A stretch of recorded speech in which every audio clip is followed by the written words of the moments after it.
ಬೇವಿನ ಬೀಜ ಇರಬಹುದು ಅಥವಾ ಆಲದ ಬೀಜ ಇರಬಹುದು, ಮಾವಿನ ಬೀಜ ಇರಬಹುದು. ನಾವು ಆ ಸಣ್ಣ ಗಿಡವನ್ನ ಈ 3 ಇಂಚು ಮಾತ್ರ ಮಣ್ಣಿರುವಂತಹ ಈ ಕುಂಡದಲ್ಲಿ ಹಾಕಿದರೆ ಅದಕ್ಕೆ ನೇರ ಹೋಗ್ಲಿಕ್ಕೆ ಅವಕಾಶ ಇಲ್ಲ. ಅಡ್ಡ ಆ ಕುಂಡದ ಮಿತಿಯೊಳಗೆ ಎಷ್ಟು ಸಾಧ್ಯವೋ ಅಷ್ಟನ್ನ ಅದು ಬೆಳೆದುಕೊಳ್ತದೆ.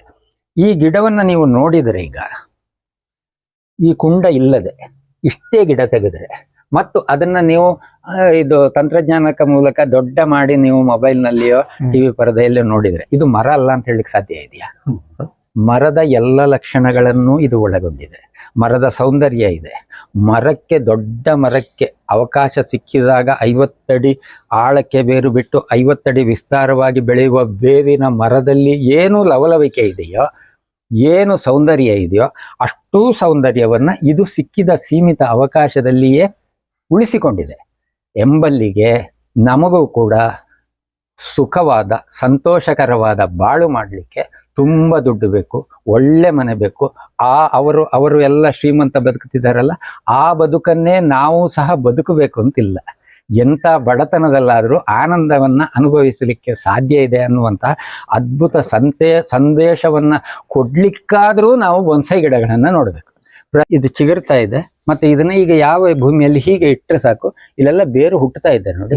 ಹೊಸ ಗಿಡ ಇಲ್ಲಿ 1 2 3 4 5 6 7 8 ಗಿಡ ಈಗಲೇ ಇದೆ. ಇನ್ನೂ ಒಂದು 18 ಗಿಡ ಬರಲಿಕ್ಕೆ ಇದರಲ್ಲಿ ಜಾಗ ಇದೆ. ಅಷ್ಟು ಹೊಸ ಗಿಡಗಳನ್ನ ಇದು ಕೊಡ್ತದೆ. ಮತ್ತು ಇದು ಇದೆಯಲ್ಲ, ಇವತ್ತಿಗೂ ಕೂಡ ಇದು ತರಕಾರಿ ಹುಳಿ ರುಚಿಯಾಗಿ ಇದೆ. ಇದನ್ನ ಹಾಗೆ ಮುರಿದು ಹಸಿವಾದರೆ ಏನೂ ಇಲ್ಲದೆ ತಿನ್ಬಹುದು. ಸ್ವಲ್ಪ ಉಪ್ಪು ಖಾರ ಮುಟ್ಸಿ ತಿಂದ್ರೆ ಇನ್ನೂ ರುಚಿಯಾಗಿ ಹೊಟ್ಟೆ ತುಂಬ ತಿನ್ನಬಹುದು. ಇಷ್ಟೆಲ್ಲ ಪಾಠಗಳು ಇರುವಂತ ಪ್ರಕೃತಿಯನ್ನ ಬಿಟ್ಟು ನಾವು ಶಾಲೆಯಲ್ಲಿ ಕೂಡ ಹಾಕಿ ಪಾಠ ಕಲಿಸೋದಾದ್ರೂ ಏನು? ಸರ್, ಇಲ್ಲಿ ಸುಮಾರಷ್ಟು ವೈವಿಧ್ಯಮಯ ನಾವು ಇಲ್ಲಿ ಗಿಡಗಳನ್ನು ನೋಡ್ತಾ ಇದ್ದೀವಿ. ಆದ್ರೆ ಇದು ಎಲ್ಲದರದ್ದು ಎತ್ತರ ತುಂಬಾ ಕಡಿಮೆ ಇದೆ. ಅದ್ರ ಬೆಳೆಸೋ ವಿಧಾನ ಮತ್ತೆ ಇದು ಏನು ಉದ್ದೇಶ ಆ ಥರ? ಇದಕ್ಕೆ ಈಗ ಇದು ಜಪಾನಿಯ ಕಲೆ ಅಂತ ಲೆಕ್ಕ. ಬೊನ್ಸಾಯಿ ಗಿಡಗಳು ಅಂತ ಹೇಳ್ತಾರೆ. ಬೊನ್ಸಾಯಿ ಅಂದ್ರೆ ಕುಬ್ಜ ಗಿಡ ಅಂತ. ಯಾವುದೇ ಮರ ಭೂಮಿಯಲ್ಲಿದ್ರೆ ಬೃಹತ್ತಾಗಿ ಬೆಳೆಯುತ್ತೆ. ಅದನ್ನ ಈ ಒಂದು ಕುಂಡಗಳಲ್ಲಿ ಹಾಕಿದಾಗ ಅದು ಆ ಕುಂಡದ ಸೀಮಿತ ಅವಕಾಶದಲ್ಲಿ ಎಷ್ಟು ಸಾಧ್ಯವೋ ಅಷ್ಟು ಬೆಳೆಯುತ್ತೆ. ಹಾಗೆ ಕುಳ್ಳ ಇದೆ. ಇದನ್ನ ಒಂದಷ್ಟು ಜನ ಉಗ್ರವಾಗಿ ಪ್ರತಿರೋಧಿಸ್ತಾರೆ. ಯಾಕೆಂದ್ರೆ ಇದನ್ನ ಅದರ ಅವಕಾಶವನ್ನು ಮೊಟಕುಗೊಳಿಸಿದ್ದೀರಿ, ಇದು ಹಿಂಸೆ ಮಾಡ್ತಾ ಇದ್ದೀರಿ ಕುಂಡದಲ್ಲಿ ಹಾಕಿ ಅಂತ ಹೇಳಿ. ಅದು ಹೌದು ಅಂತ ತಕ್ಷಣ ಅನ್ಸುತ್ತೆ, ಆದ್ರೆ ಹಾಗೇನೂ ಇಲ್ಲ. ಅದು ಇಲ್ಲಿ ಇದನ್ನ ತುಂಬಾ ರೀತಿಯಲ್ಲಿ ಉತ್ತರಿಸ್ಬೋದು. ಈಗ ನಾವು ಪ್ರಪಂಚವನ್ನೇ ಸಣ್ಣದು ಮಾಡಿದ್ದೇವೆ ಅಂತ ಹೇಳ್ತೇವೆ, ವ್ಯಾಪಾರದ ಮೂಲಕ ಮತ್ತು ಸಾಗಾಟ ವ್ಯವಸ್ಥೆಯ ಮೂಲಕ, ವಾಹನಗಳ ಮೂಲಕ. ಇಲ್ಲಿಂದ ಇನ್ನೊಂದು ಪಾರ್ಶ್ವದ ಅಮೆರಿಕಕ್ಕೂ ನಾವು ಒಂದು 18-20 ಗಂಟೆಗಳಲ್ಲಿ ಹೋಗುವಂಥ ಒಂದು ಸಿದ್ಧಿಯನ್ನು ಪಡೆದಿದ್ದೀವಿ. ಪ್ರಪಂಚವನ್ನೇ ಸಣ್ಣ ಮಾಡಿ ಬೊನ್ಸಾಯಿ ಮಾಡಿರುವಾಗ ಮತ್ತು ಆ ಕಾರಣಕ್ಕಾಗಿ ಮಾಡ್ತಾ ಇರುವಂತಹ ಪ್ರಕೃತಿಯ ಹಿಂಸೆಯನ್ನು ಗಮನಿಸಿದಾಗ ಈ ಹಿಂಸೆ ಏನು ದೊಡ್ಡ ವಿಷಯನೇ ಅನ್ಸಲ್ಲ. ಮತ್ತು ಇವೆಲ್ಲ ಒಂದು ಪ್ರಯೋಗಾಲಯದ ಹಾಗೆ. ಸೂಕ್ಷ್ಮದರ್ಶಕ, ದೂರದರ್ಶಕಗಳನ್ನು ಇಟ್ಟುಕೊಂಡು ನಾವು ಶಾಲೆಗಳಲ್ಲಿ ಮಕ್ಕಳನ್ನು ದಬ್ಬಿ ಅಲ್ಲಿ ಪ್ರಕೃತಿಯ ವಿಶಾಲವಾದಂತಹ ಸಸ್ಯ ಸಂಪತ್ತಿನ ಮಧ್ಯೆ, ಜೀವಿಗಳ ಮಧ್ಯೆ ಬಾಳಿ ಬದುಕಬೇಕಾದಂತಹ ಮಕ್ಕಳನ್ನು ಶಾಲೆಗೆ ಸೇರಿಸಿ ಕಲಿಸೋ ಪಾಠ ಇದೆಯಲ್ಲ, ಅದು ಇದಕ್ಕಿಂತ ಹೆಚ್ಚಿನ ಬೊನ್ಸಾಯಿ ಶಿಕ್ಷಣ. ಅದು ಇಲ್ಲಿ ನಿಜವಾದ ಈ ಬೊನ್ಸಾಯಿ ಗಿಡಗಳ ಮೂಲಕ ಎಷ್ಟು ಅದ್ಭುತವಾದ ಶಿಕ್ಷಣ ಇದೆ ಅಂದರೆ, ಈ ಬೇವಿನ ಗಿಡದ ಬಗ್ಗೆ ನೀವು ಕೇಳಿದ್ರಿ. ಯಾವುದೇ ಬೀಜದ ಗಿಡ ಇದೆಯಲ್ಲ, ಸಸ್ಯಗಳಲ್ಲಿ ಪುನರುತ್ಪತ್ತಿಗೆ ಸಾಕಷ್ಟು ಭಿನ್ನ ಭಿನ್ನ ಅವಕಾಶಗಳಿದೆ. ಮನುಷ್ಯರಲ್ಲಿ ಒಂದೇ ರೀತಿ ಲೈಂಗಿಕವಾದಂತಹ ಸಂತಾನೋತ್ಪತ್ತಿ, ಆದರೆ ಇವುಗಳಲ್ಲಿ ಬೀಜದ ಮೂಲಕ ಲೈಂಗಿಕ ಸಂತಾನೋತ್ಪತ್ತಿ ಆಗ್ತದೆ ಗಿಡಗಳಲ್ಲಿ. ಜೊತೆಗೆ ಸಾಕಷ್ಟು ಬರೀ ಎಲೆಗಳಿಂದ ಇದು ಸಂತಾನೋತ್ಪತ್ತಿ ಆಗ್ತದೆ. ಸಾಕಷ್ಟು ಗಿಡಗಳ ಎಲೆಯನ್ನು ಹೀಗೆ ಹಾಕಿದರೆ ಆ ಎಲೆನಲ್ಲಿ ಗಿಡ ಆಗುತ್ತೆ. ಈ ಗಿಡಕ್ಕಾದ್ರೆ ಗೆಲ್ಲಿನಲ್ಲಿ ಗಿಡ ಆಗುತ್ತೆ. ಈ ಬೇವಿಗೆ ಬೀಜದಲ್ಲಿ ಮಾತ್ರ ಗಿಡ ಆಗುತ್ತೆ. ಇದು ಬೀಜದಲ್ಲೂ ಗಿಡ ಆಗುತ್ತೆ, ಗೆಲ್ಲಿನಲ್ಲಿಯೂ ಗಿಡ ಆಗುತ್ತೆ, ಬೇರ್ನಲ್ಲಿಯೂ ಗಿಡ ಬರುತ್ತೆ. ಗೆಲ್ಲಂದ್ರೆ ಅದರದ್ದು ಬಡ್ಡಿ, ಇದು ಕಾಂಡ ಕಾಂಡ ಕಾಂಡ ಕಾಂಡ ಅಂದ್ರೆ ಇದಕ್ಕೆ ಅಡ್ಡ ರೆಂಬೆಗಳು. ಗೆಲ್ಲು ಅಂದ್ರೆ ರೆಂಬೆಗಳಲ್ಲಿ ಗಿಡ ಆಗುತ್ತೆ. ಎಲೆಯಿಂದ, ಬೀಜದಿಂದ ಗಿಡ, ಎಲೆಯಿಂದ ಗಿಡ, ಕಾಂಡದಿಂದ ಗಿಡ, ರೆಂಬೆಗಳಿಂದ ಗಿಡ, ತೊಗಟೆಯಿಂದ ಗಿಡ, ಗೆಡ್ಡೆಯಿಂದ ಗಿಡ, ಬೇರಿನಿಂದ ಗಿಡ, ಹೀಗೆ ಒಂದು 6-8 ರೀತಿಯಲ್ಲಿ ಬೇರೆ ಬೇರೆ ಗಿಡಗಳಿಗೆ, ಕೆಲವಕ್ಕೆ ಒಂದೇ ರೀತಿ, ಕೆಲವಕ್ಕೆ 2-3 ರೀತಿ. ಅಂತೂ ಒಟ್ಟಿನಲ್ಲಿ ಸಸ್ಯ ಸಂಕುಲ ನಾಶವಾಗದೇ ಇರುವ ರೀತಿಯಲ್ಲಿ, ಹೇಗೆ ನಾಶ ಮಾಡಿದರೂ ಸಹ ಮತ್ತೆ ಪುನರುತ್ಪತ್ತಿ ಆಗಿ ಈ ಪ್ರಕೃತಿಯ ಒಂದು ಸಮತೋಲನವನ್ನು ನಿರ್ವಹಿಸುವ ರೀತಿಯಲ್ಲಿ ಸಸ್ಯಗಳಲ್ಲಿ ಬೀಜೋತ್ಪನ್ನ ಸಾಮರ್ಥ್ಯ, ವಂಶಾಭಿವೃದ್ಧಿ ಸಾಮರ್ಥ್ಯ ಅಸಾಧಾರಣವಾಗಿ ಮನುಷ್ಯನಿಗೆ ಮತ್ತು ಉಳಿದ ಎಲ್ಲ ಜೀವಿಗಳಿಗೆ ಇರುವುದಕ್ಕಿಂತ 1000 ಪಟ್ಟು ಹೆಚ್ಚು ಸಂತಾನೋತ್ಪತ್ತಿಯ ಸಾಮರ್ಥ್ಯವನ್ನು ಪ್ರಕೃತಿ ಇಲ್ಲಿ ಮೇಳೈಸಿ ಕೊಟ್ಟಿದೆ. ಹಾಗಾಗಿ ಅಷ್ಟು ಸಾಮರ್ಥ್ಯ ಇರುವ ಸಸ್ಯಗಳ ಮೇಲೆ ನಾವು ಮಾಡುವ ಆಕ್ರಮಣ, ಅದು ಹಿಂಸೆ ಅನ್ನೋದು ಇಲ್ಲವೇ ಇಲ್ಲ. ಒಂದು ಮನುಷ್ಯನದ್ದ, ಜೀವಿಯದ್ದು ಕೈ ಕತ್ತರಿಸಿದರೆ ಮತ್ತೆ ಚಿಗುರು ಹಾಗಿಲ್ಲ.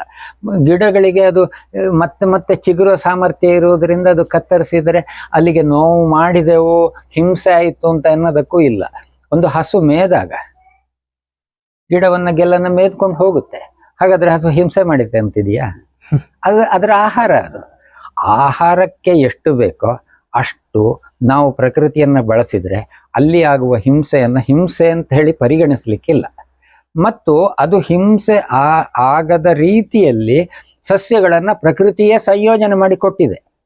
ಅವುಗಳನ್ನು ಎಷ್ಟು ಕತ್ತರಿಸಿದ್ರು ಸಹ ಅದಕ್ಕೆ ತೊಂದರೆ ಆಗಲ್ಲ. ಇದನ್ನು ನೀವು ಮುಂದುವರಿಸಿ ನೋಡಿದರೆ ಇಂತಹ ಅಸಾಧಾರಣ ಇರುವ ಸಾಮರ್ಥ್ಯ ಇರುವ ಸಸ್ಯಗಳು 70% ಇದ್ದದ್ದು, ದಟ್ಟ ಕಾಡು 70% ಇದ್ದದ್ದು 7% ಇಳಿಯುವ ಹಾಗೆ, ಎಲ್ಲೆಲ್ಲೂ ಸಹ ಕರ್ನಾಟಕದಂತಹ ಬಯಲು ಸೀಮೆಯಲ್ಲಿ ಮರಗಳು ಕಿಲೋಮೀಟರ್ಗೆ ಒಂದು ಕಾಣದೇ ಇರುವಂತಹ ಜಾಗವನ್ನು ನಿರ್ಮಿಸಿದ ನಮ್ಮ ಅಭಿವೃದ್ಧಿಯ ಮುಂದೆ, ನಾವು ಮಾಡಿದಂತಹ ಬಯಲಿನ ಮುಂದೆ ಈ ಹಿಂಸೆ ಏನೂ ಅಲ್ಲ ಅಂತ ಮತ್ತೆ ನಾವು ಪರಿಗಣಿಸಬಹುದು. ಅಷ್ಟು ಪುನರುತ್ಪಾದಕ ಸಾಮರ್ಥ್ಯ ಇರುವ ಪ್ರಕೃತಿಯನ್ನೇ 70%ದಿಂದ 7%ಕ್ಕೆ ಇಳಿಸಿದ ನಮ್ಮ ದೌರ್ಜನ್ಯವನ್ನ ಸರಿ ಮಾಡಬಹುದಾದರೆ, ಸರಿ ಮಾಡಬೇಕು ಅಂತಾದರೆ ಈ ಬೊನ್ಸಾಯಿ ಗಿಡಗಳ ಹಿನ್ನೆಲೆಯಲ್ಲಿ ಬಹಳ ದೊಡ್ಡ ಪಾಠ ಇದೆ. ಏನಂದ್ರೆ ಬೀಜದ ಗಿಡ. ಬೀಜ ಹುಟ್ಟಿದರೆ ಇದೆಯಲ್ಲ, ಯಾವುದೇ ಬೀಜ ಮಳೆಗಾಲದಲ್ಲಿ ಮಳೆ ಆಧಾರಿತವಾಗಿ ಹುಟ್ಟುತ್ತೆ. ಹಾಗೆ ಪ್ರಕೃತಿಯ ಸಂಯೋಜನೆ ಇದೆ. ಅದು ಹುಟ್ಟಿದ ಮೇಲೆ ಮುಂದೆ 6 ತಿಂಗಳಿನಲ್ಲಿ ಬೇಸಿಗೆ ಬರುತ್ತೆ ಅಂತ ಪ್ರತಿಯೊಂದು ಬೀಜಕ್ಕೂ ಗೊತ್ತಿದೆ. ಹಾಗಾಗಿ ಮೇಲೆ 1 ಗೇಣು ಬೆಳೆಯುವುದಾದರೆ ಅಡಿಯಲ್ಲಿ 3 ಗೇಣು ತಾಯಿ ಬೇರನ್ನ ಸೃಷ್ಟಿ ಮಾಡ್ತದೆ ಪ್ರತಿಯೊಂದು ಬೀಜವು. ಆದ್ರಿಂದ ಗೆಲ್ಲಿನ ಗಿಡಕ್ಕಿಂತ ಬೀಜದ ಗಿಡಕ್ಕೆ ಯಾವತ್ತಿಗಾದರೂ ಸಹ ಬದುಕಿ ಸ್ಥಿರಗೊಳ್ಳುವ ಸಾಮರ್ಥ್ಯ ಜಾಸ್ತಿ. ಅಂತಹ ಬೇವಿನ ಬೀಜ ಇರಬಹುದು, ಅಥವಾ ಆಲದ ಬೀಜ ಇರಬಹುದು, ಮಾವಿನ ಬೀಜ ಇರಬಹುದು. ನಾವು ಆ ಸಣ್ಣ ಗಿಡವನ್ನ ಈ 3 ಇಂಚು ಮಾತ್ರ ಮಣ್ಣಿರುವಂತಹ ಈ ಕುಂಡದಲ್ಲಿ ಹಾಕಿದರೆ ಅದಕ್ಕೆ ನೇರ ಹೋಗ್ಲಿಕ್ಕೆ ಅವಕಾಶ ಇಲ್ಲ. ಅಡ್ಡ ಆ ಕುಂಡದ ಮಿತಿಯೊಳಗೆ ಎಷ್ಟು ಸಾಧ್ಯವೋ ಅಷ್ಟನ್ನ ಅದು ಬೆಳೆದುಕೊಳ್ತದೆ. ಈ ಗಿಡವನ್ನ ನೀವು ನೋಡಿದರೆ, ಈಗ ಈ ಕುಂಡ ಇಲ್ಲದೆ ಇಷ್ಟೇ ಗಿಡ ತೆಗೆದರೆ ಮತ್ತು ಅದನ್ನ ನೀವು ಇದು ತಂತ್ರಜ್ಞಾನಕ ಮೂಲಕ ದೊಡ್ಡ ಮಾಡಿ ನೀವು ಮೊಬೈಲ್ನಲ್ಲಿಯೋ ಟಿವಿ ಪರದೆಯಲ್ಲಿಯೋ ನೋಡಿದರೆ ಇದು ಮರ ಅಲ್ಲ ಅಂತ ಹೇಳಲಿಕ್ಕೆ ಸಾಧ್ಯ ಇದೆಯಾ? ಮರದ ಎಲ್ಲ ಲಕ್ಷಣಗಳನ್ನು ಇದು ಒಳಗೊಂಡಿದೆ. ಮರದ ಸೌಂದರ್ಯ ಇದೆ.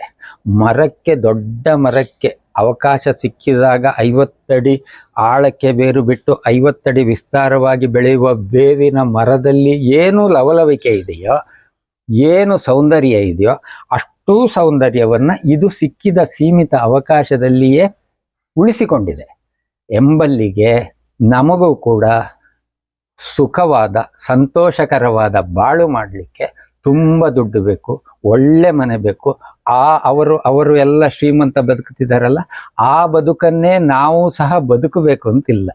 ಎಂಥ ಬಡತನದಲ್ಲಾದರೂ ಆನಂದವನ್ನು ಅನುಭವಿಸಲಿಕ್ಕೆ ಸಾಧ್ಯ ಇದೆ ಅನ್ನುವಂಥ ಅದ್ಭುತ ಸಂದೇಶವನ್ನು ಕೊಡ್ಲಿಕ್ಕಾದರೂ ನಾವು ಬೊನ್ಸಾಯಿ ಗಿಡಗಳನ್ನು ನೋಡಬೇಕು. ಪ್ರತಿದಿನ ಇದನ್ನು ನೋಡುವ ಮೂಲಕ ನನಗೆ ಸಿಕ್ಕಿದ ಅವಕಾಶದಲ್ಲಿ ನಾನು ಸುಖಕರವಾಗಿ ಬಾಳಬಹುದು ಅಂತ ಹೇಳುವಂಥ ನಿರ್ಣಯವನ್ನು ಮತ್ತು ಆತ್ಮ ಸಮಾಧಾನವನ್ನು ತಾಳಲಿಕ್ಕೆ ಪ್ರತಿಯೊಂದು ಗಿಡವೂ ಸಹ ನಮಗೆ ಒಂದು ಸಂದೇಶವನ್ನು ಕೊಡ್ತದೆ. ಇಲ್ಲಿ ನೋಡಿ, ಇದು ಈ ಕಳ್ಳಿ ಗಿಡ, ಇದು ಅಷ್ಟೇ 2.5 ಇಂಚು ಮಣ್ಣಿನಲ್ಲಿ ಇದೆ. ಈ ಗಿಡ ಇದು ಒಂದೇ ಗಿಡ, ಅದು ಸಣ್ಣ ಪುಟ್ಟ ಎಲ್ಲ ಹೊಸ ಚಿಗುರು ಎಲ್ಲ ಕೊಟ್ಟು ಒಂದು 5-6 ಇದು ಹೆಚ್ಚಿನ ಬುಡಗಳು ಆಗಿದೆ. ಇದೊಂದು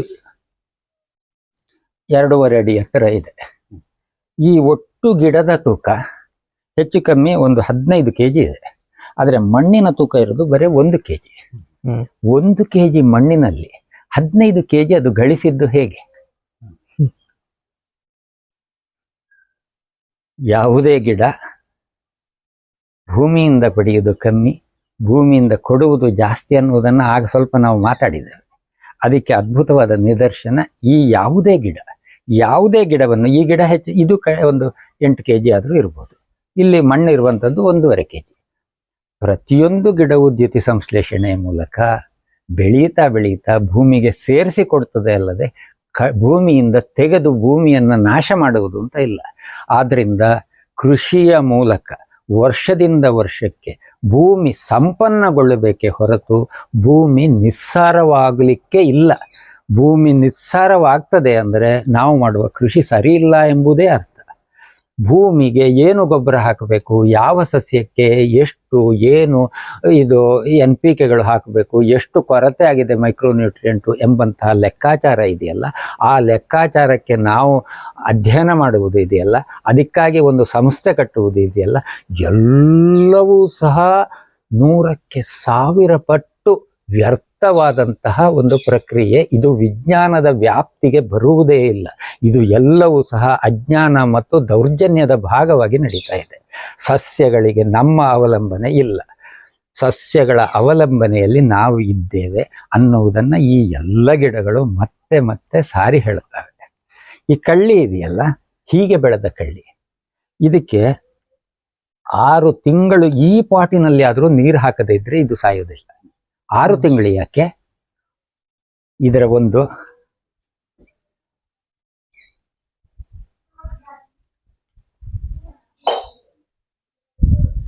ಅಲ್ಲಿಗೆ ಹೋಗುವ. ಇದರ ಎಲೆಯನ್ನ ಇದು ಕೊಯ್ದಿಟ್ಟು ಒಂದು 6-8 ತಿಂಗಳಾಯ್ತು. ಪ್ರತಿದಿನ ಈ ಕಟ್ಟೆ ಮೇಲೆ ಇದು ಇರ್ತದೆ. 3 ಗಂಟೆಗಳ ಕಾಲ ತೀವ್ರವಾದಂತಹ ಬಿರು ಬಿಸಿಲಿನಲ್ಲಿ ಇರ್ತದೆ. ಇದು ಒಣಗುವುದಿಲ್ಲ, ಮತ್ತೆ ಇದು ಚಿಗುರುವುದೇ ಇದರ ಧರ್ಮ.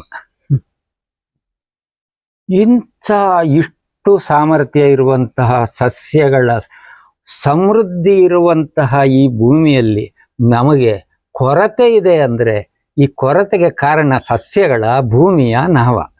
ಈ ಪ್ರಶ್ನೆಯನ್ನ ಮತ್ತೆ ಮತ್ತೆ ಈ ಎಲ್ಲ ಗಿಡಗಳು ಸಹ ನಮಗೆ ಕೇಳ್ತವೆ. ನಾವಿದನ್ನು ಓದ್ತಾ ಇಲ್ಲ. ಪುಸ್ತಕದಲ್ಲಿ ಅಕ್ಷರವನ್ನು ಕಲಿಸಿ ಅಲ್ಲಿ ಮತ್ತೆ ಪುನಃ ಆರ್ಥಿಕ ವಿನ್ಯಾಸವುಳ್ಳವರು ಹೇಳುವಂಥ ಪಾಠಗಳನ್ನು ಆ ದೃಷ್ಟಿಕೋನದಲ್ಲಿ ಓದುವುದಷ್ಟೇ ನಮಗೆ ಅಭ್ಯಾಸ ಆಗಿ ಹೋಗಿದೆ. ನಮಗೆ ಇವು ಎಲ್ಲ ಪುಸ್ತಕ ಅಂಥೇಳಿ ಗೊತ್ತಿಲ್ಲ. ಇದು ಚಿಗುರ್ತಾ ಇದೆ, ಮತ್ತೆ ಇದನ್ನ ಈಗ ಯಾವ ಭೂಮಿಯಲ್ಲಿ ಹೀಗೆ ಇಟ್ಟರೆ ಸಾಕು, ಇಲ್ಲೆಲ್ಲ ಬೇರು ಹುಟ್ಟುತ್ತಾ ಇದೆ ನೋಡಿ. ಹೊಸ ಗಿಡ ಇಲ್ಲಿ 1, 2, 3, 4, 5, 6, 7, 8 ಗಿಡ ಈಗಲೇ ಇದೆ. ಇನ್ನೂ ಒಂದು 18 ಗಿಡ ಬರಲಿಕ್ಕೆ ಇದರಲ್ಲಿ ಜಾಗ ಇದೆ. ಅಷ್ಟು ಹೊಸ ಗಿಡಗಳನ್ನ ಇದು ಕೊಡ್ತದೆ. ಮತ್ತು ಇದು ಇದೆಯಲ್ಲ, ಇವತ್ತಿಗೂ ಕೂಡ ಇದು ತರಕಾರಿ, ಹುಳಿ ರುಚಿಯಾಗಿ ಇದೆ. ಇದನ್ನು ಹಾಗೆ ಮುರಿದು ಹಸಿವಾದರೆ ಏನೂ ಇಲ್ಲದೆ ತಿನ್ಬೋದು. ಸ್ವಲ್ಪ ಉಪ್ಪು ಖಾರ ಮುಟ್ಸಿ ತಿಂದರೆ ಇನ್ನೂ ರುಚಿಯಾಗಿ ಹೊಟ್ಟೆ ತುಂಬ ತಿನ್ಬೋದು. ಇದನ್ನೇ ಮತ್ತೆ ಇದು ಅಕ್ಕಿ ಜೊತೆ ಇದನ್ನ 70%.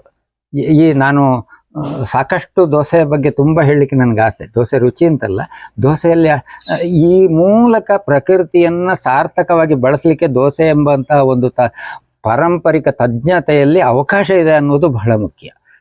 30% ಅಕ್ಕಿಯನ್ನು ಬಳಸಿ, ಕಳ್ಳಿ ಇರ್ಬೋದು, ಬಾಳೆಹಣ್ಣು ಇರ್ಬೋದು, ಬಾಳೆಕಾಯಿ ಇರ್ಬೋದು, ಬಾಳೆಹಣ್ಣಿನ ಸಿಪ್ಪೆ ಇರ್ಬೋದು, ದಾಸವಾಳದ ಹೂ ಇರ್ಬೋದು, ದಾಸವಾಳದ ಎಲೆ ಇರ್ಬೋದು, ಬಸಳೆ ಸೊಪ್ಪು ಇರ್ಬೋದು, ಮತ್ತು ಬಸಳೆಯಲ್ಲಿ ಒಂದು 20-50 ಥರ ಬಳಸಿ 70% ಸೊಪ್ಪನ್ನು, ಹಣ್ಣನ್ನು, ಕಾಯಿಯನ್ನು, ತರಕಾರಿಯನ್ನು ಬಳಸಿ ಕೇವಲ 30% ಅಕ್ಕಿಯನ್ನು, ಗೋಧಿಯನ್ನು ಅಥವಾ ಜೋಳವನ್ನು, ರಾಗಿಯನ್ನು ಹಾಕಿ ಧಾನ್ಯದ ಬಳಕೆಯನ್ನು ಅತ್ಯಂತ ಮಿತಗೊಳಿಸಿ ಇಂತಹ ಸುಲಭವಾಗಿ ಬೆಳೆಯುವ ಸಸ್ಯಗಳ ಮೂಲಕವೇ ದೋಸೆ ಇಡ್ಲಿ ಮಾಡ್ಬೋದು.